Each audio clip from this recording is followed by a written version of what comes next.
Terserah itu satu kata yang singkat, padat, tapi efeknya bisa menghancurkan peradaban. Satu kata ini bisa bikin debat berkepanjangan, hubungan renggang, bahkan perang dingin antar sahabat, pasangan, dan tentu saja keluarga. Tapi kalau dipikir-pikir, kenapa ya kata terserah ini bisa punya sejuta makna?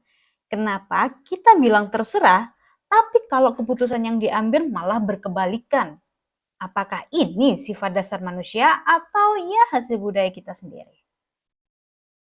Hari ini kita bakal membedah makna tersembunyi di balik kata terserah dan kenapa itu bisa jadi ujian mental bagi umat manusia. Tonton video ini sampai habis karena seperti biasa di tengah video nanti akan ada sesuatu yang seru buat kalian. Hai, kembali lagi sama aku Dinda dari Senja Hari. Mau bahas apa kita hari ini?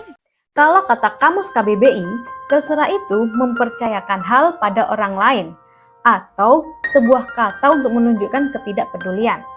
Tapi di dunia nyata, beda cerita Besti. Dalam perjalanannya, kata terserah bukan sekedar kata biasa, tapi semacam kode komunikasi rahasia. Dan lucunya lagi, kata ini sering banget dipakai buat ngetes kedekatan emosional dengan seseorang atau buat ngetes seberapa pahamnya orang itu sama maksud orang lain. Misalkan nih, gebetan bilang terserah pas lagi jalan atau lagi mau cari resto buat makan. Kalau tebakannya benar, berarti pasangan itu dinilai pengertian. Sementara kalau tebakannya salah, bisa jadi dia belum mengenal gebetannya. Dan ya endingnya bisa ditebak lah, bikin runyam kayak plot twist drama Korea. Ironisnya lagi, kata terserah itu tidak benar-benar seterserah itu. Yang bikin komunikasi makin melebar dan bisa menghilangkan efektivitas komunikasi seseorang, termasuk waktu untuk memecahkan masalah. Tapi kenapa sih masih aja ada orang yang lebih suka pakai kata terserah yang ambigu ini daripada jujur mengemukakan apa yang ada dalam benaknya? Ternyata ada teori yang cocok untuk menjelaskan alasan kenapa masih ada orang yang pakai kata terserah sebagai kode komunikasi.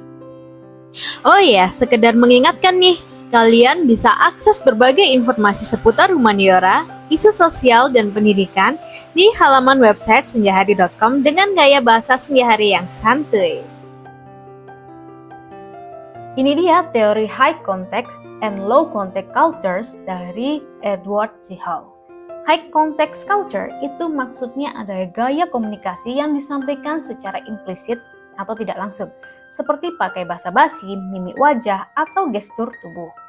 Sementara itu, low context culture itu berkebalikan sama budaya konteks tinggi, di mana komunikasinya yang disampaikan itu lebih eksplisit atau terang-terangan dengan pesan yang disampaikannya pun langsung ke inti yang dimaksud.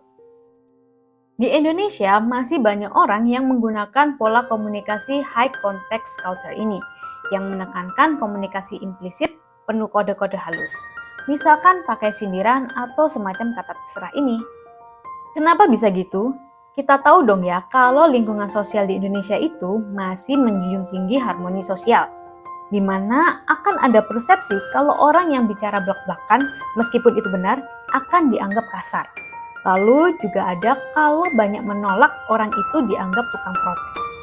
Oleh karena itu, banyak orang yang menggunakan kata terserah sebagai jawaban untuk menghindari konflik-konflik yang tidak perlu. Kadangkala orang yang ngomong terserah itu bukan berarti dia nggak tahu maunya apa.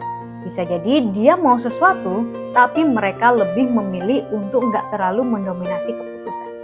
Meski dalam beberapa situasi menjaga harmoni sosial itu baik, tapi jika menggunakan gaya komunikasi seperti ini tidak dalam situasi yang tepat, juga bisa bikin masalah tambah runyam. Sebelum lanjut, kita ice breaking dulu ya. Caranya gampang, kalian tinggal jawab pertanyaan ini dengan cepat. Sudah siap? Kalau seseorang bilang, terserah, aku sih ikut aja. Menurut kamu, dia itu sebenarnya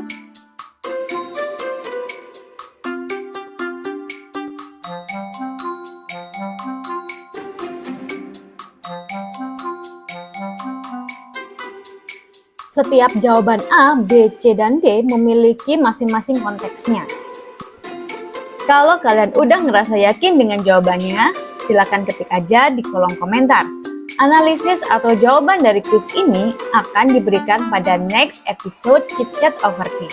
Pantengin terus channel kita ya. Dan ini adalah jawaban dari episode sebelumnya.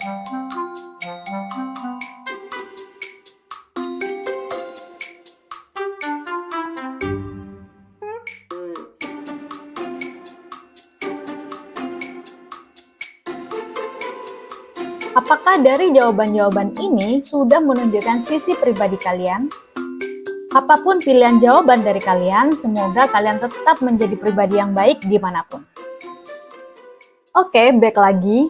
Efek dari penggunaan high context culture yang nggak tepat itu bisa memicu yang pertama, miskomunikasi. Yang kedua, komunikasi jadi nggak efektif. Ketiga, terhambatnya pemecahan masalah.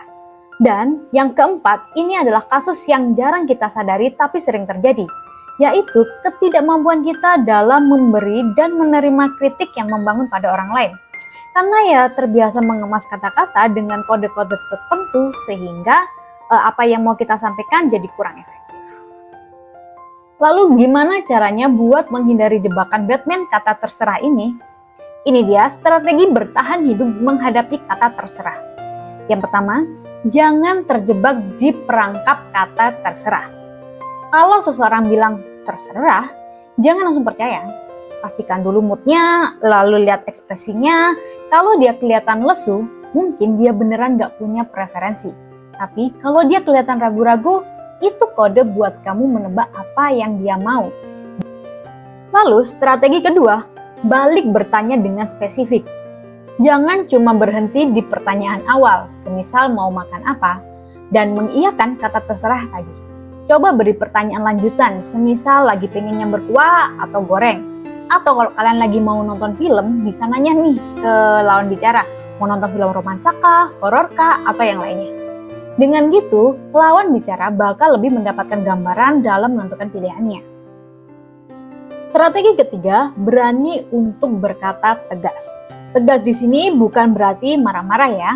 Strategi ketiga ini bisa kamu lakukan kalau lawan bicara udah terlalu sering bilang terserah, tapi endingnya bikin drama yang gak berkesudahan. Sekarang kita tahu kan kalau terserah itu bukan sekedar kata biasa, tapi fenomena sosial yang sering terjadi di sekitar kita.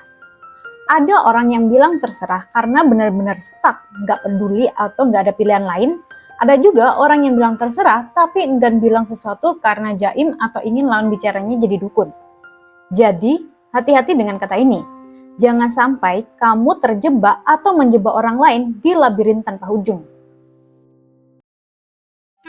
Kalau kalian suka dengan video ini, ingat untuk like, share, dan subscribe channel ini agar lebih berkembang. Sampai jumpa di video selanjutnya. Bye-bye! Terima kasih sudah menonton. Ikuti media sosial kita ya. Link ada di deskripsi.